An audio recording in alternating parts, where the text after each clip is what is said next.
Hello there, this is Denzin, and today I'm looking at this, the Army Darkness board game. Now, you might hear a bit of a buzzing in the background. That's because there's a 3D printer on the go, so apologies if the sound quality's not great. But what we're looking at today is Army of Darkness, which is, as I'm sure everybody knows, is one of the greatest movies ever made. Some might even say a groovy film. I wouldn't, because, I wouldn't go that far.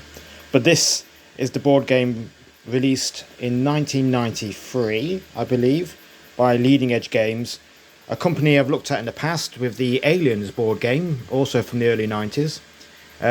Similar box, similar ease of play, I have to say. Leading Edge, I don't know what happened to them, but in the early 90s they did a number of film titles. They also did The Terminator, Terminator 2 I should say.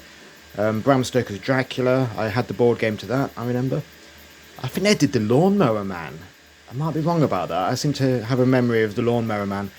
Blimey. But they also did, of course, this Army of Darkness board game based on the very popular movie by Sam Raimi from the Evil Dead franchise, of course.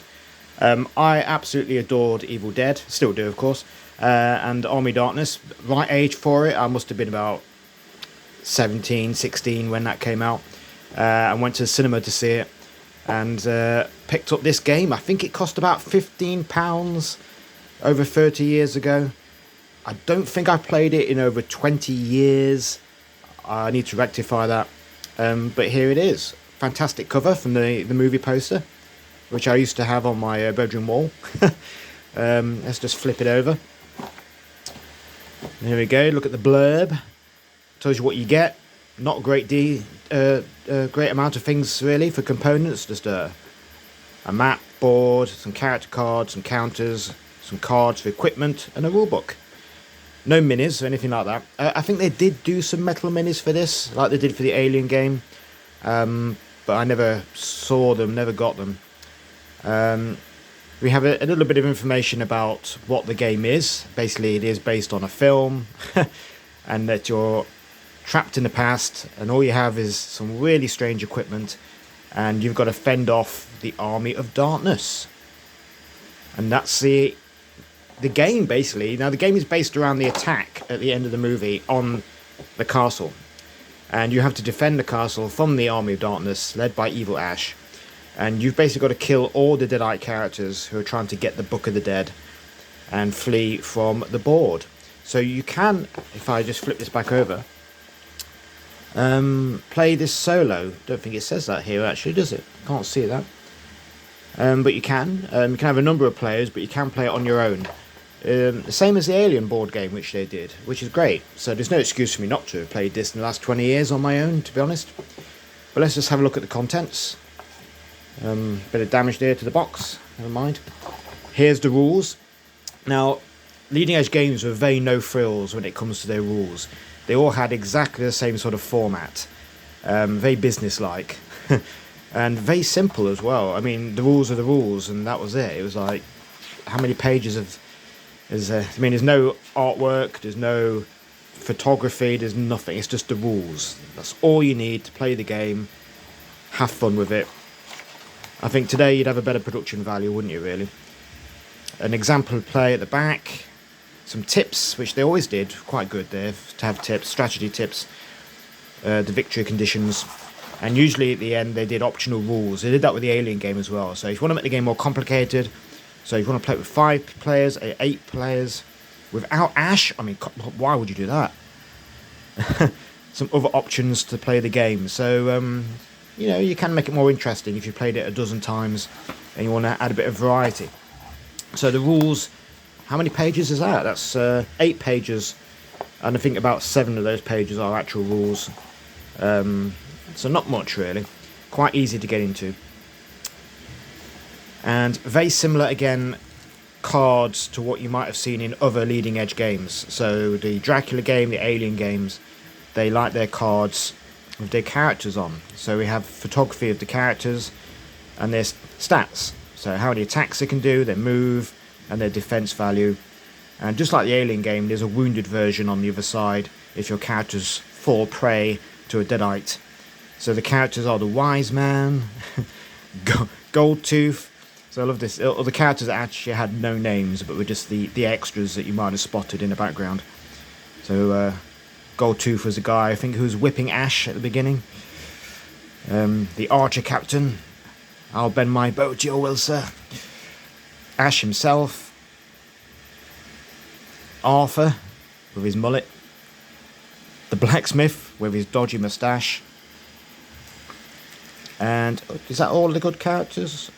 Oh no, got Henry as well. I thought it was Henry. There we go. Henry the Red. What happened to these actors? You never saw Arthur or Henry. Anybody see them in any other movie? I don't know. We have the Deathmobile, so the souped up car that goes back in time, and then he adds a bit of steam power and a windmill to it. You can sort of jump in it and drive around the board and cause a bit of mayhem. But then we have the evil characters. So we have Evil Ash, again, wounded side, full health side. And their mission, what are they actually doing? They're seeking the book. The Flying Demon opens the pit, lets out more Deadites. Deadite Captain, he's going for banners. He's going to destroy the banners. And Evil Sheila, obviously, he's going to cling to Ash. So that's their missions when they arrive. We have a couple of cards for the pit. So on the board we have the pit that Ash gets lowered into at the beginning of the film. If the flying Deadite gets to it, the flying demon, they open it, and then 3 Deadites appear each turn from the pit. We don't want that. Same with the gate. The gate to the castle is closed. It might get opened, and then Deadites 2 come in every turn. And then we have the Book of the Dead in the tower, and there it sits until Evil Ash enters the square, and then once he's got it, he heads out of the board with the book, and if that happens, we lose. Now we also have the equipment deck, so we have a lot of cards here.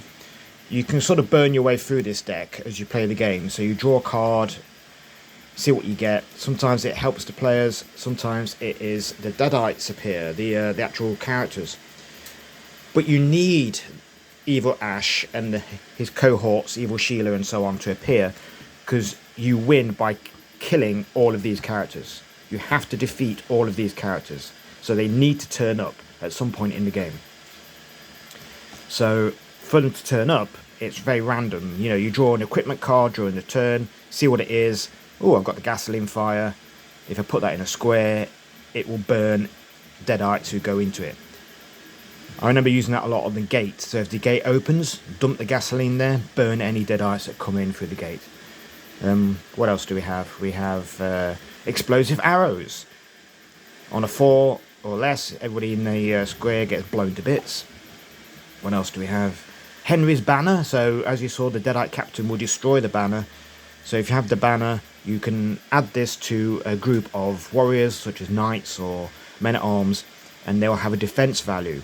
So that's like a saving throw, which they don't normally get. They're quite expendable. They get hits, they die. So this helps them. I think Arthur has a banner as well. There it is, Arthur's banner. These need a good shuffle, don't they? So yeah, there we go, a knight. So he has an attack value of 7. So you roll 7 or less, I believe. I think it's less, not over. To kill a Deadite. And if a Deadite attacks you, you can use the defense of the banner if you put it in the same square as them. So explosives. What else do we have? More explosives. Men-at-arms. A knight. Men-at-arms. Shotgun. So this is something you can equip a character with, giving you a ranged attack. And you add 2 to your attack score. So if the Archer Captain uses it, his attack score, his value will be then 5, won't it? We have more men-at-arms. So we have a few characters. Crossbow. Not as good as a shotgun, for obvious reasons. A daring attack. Something you can use to give you a plus but a minus to defense. But it might be worth it to take down one of those big characters. Deadite character gets a free move. Oh dear, that's going to help Evil Ash get the book. Explosive arrows. The Flying Demon. So that will appear on the board, along with, I think, the others as well. So I've got Evil Sheila there. So So this is when you draw them. Hopefully you wouldn't get them in order like this, because you wouldn't be able to deal with them all, would you? Explosive arrows. That catapult, that will wipe out a lot of people in one square. Free move any player or deadite to one square, so you can move a deadite away, couldn't you, from their goal. The deadite captain, he always looked like he was about to fall off his horse, didn't he, because it's clearly a dummy strapped to a horse. Men at arms. The chainsaw, of course you've got to have the chainsaw. Didn't use it though, did he, in the final fight? But never mind. A horse, so you can get on there and gives you a plus to attack. The halberd squad that Ash trained to do one move. Knight and another knight. There we go, the equipment deck. So your characters are represented by the standees. So it's the same images on the cards, same as the Alien game. They're on little standees. There they are. So they prop up. Now, there's lots of minis of Ash alikes out there. So you could easily get a miniature for Ash on the board instead of a cardboard stand-up. But if you know a company that do characters such as Evil Ash, or a good proxy for, say, the Blacksmith or Evil Sheila, let me know, because it'd be good to get some metal minis that sort of suit this game. I mean, I'm sure we could find some skeletons that have the look of Army of Darkness. They had Roman skeletons in there. There were some Scottish skeletons playing the bagpipes. So if you know any companies out there do something similar, let me know in the comments, because it'd be great to make this 3D, wouldn't it, of some actual minis. Now the board itself, let's get this out. Here we go. Let's open it up. It represents the castle. We have an image of the skeleton army there, the Army of Darkness. But you can see the outline of the castle. So we have walls, yeah, wall, a wall, the gate where they come in, the pit in the corner, and, oh yeah, the tower. So, every turn, the sequence of play is actually on the side here. You roll to see if the gate is broken down, and if you have used gasoline, if it goes out. Then all the deadites move a square. Deadites appear, 1 on each wall section, 2 at the gate if it is open, 3 in the pit if it is open. So every turn a skeleton appears on each of the 4 wall sections. Then any mortal soldiers that you've got from the cards, which you place down. So if you had the men at arms, which we found, for example, the knight, let's get the knight, and I want to place him here. Any skeleton that appears here will have to face this mortal soldier. So the mortal soldier gets to attack first, then the mortal heroes, such as Ash, and then the deadites who are left still standing attack and could possibly kill the knight and take him off. So you keep your equipment cards here, and then when they're discarded, they go here. So everything's very self-contained on the board. It's quite nice. And very simple. So yeah, every turn you get your actions. So let's get the archer captain here. So you can move 2, so you can go 1, 2. You can't go diagonally in this game, so it'd be, if you put him on the wall here, you can go 1, 2 to the pit. And you've got 3 attacks, so he can attack 3 times, so he could potentially slay 3 skeletons, but he's got to get 3 or less on a 10-sided dice, which is not great. So you might need some of those buffer cards to help him out a little bit. And there's no limit on how many cards you can keep in your hand either, so that's quite good. So you can save them all up for some beefy attacks. But as we can see by the skull motif, that's where the deadites climb over the wall and get in. So if Evil Ash appears on the board, he'll head for the tower to get the book, and then he'll head for the gate and get out, and we've got to stop him. The Deathmobile will start in the courtyard. It can't go on the walls, but you can drive around, and as you drive around, just chop through all the deadites. So a really fun little game, and you can play it on your own very, very easily. I wonder if it'd be easy to make this board 3D, if you're into miniatures. I did do something similar with the Cabin in the Woods for the Evil Dead 2 game, which is here. There it is. Maybe I'll do a proper look at that. I haven't actually finished the interior yet, but yeah, there's the Evil Dead cabin. Maybe I'll do a video on that itself.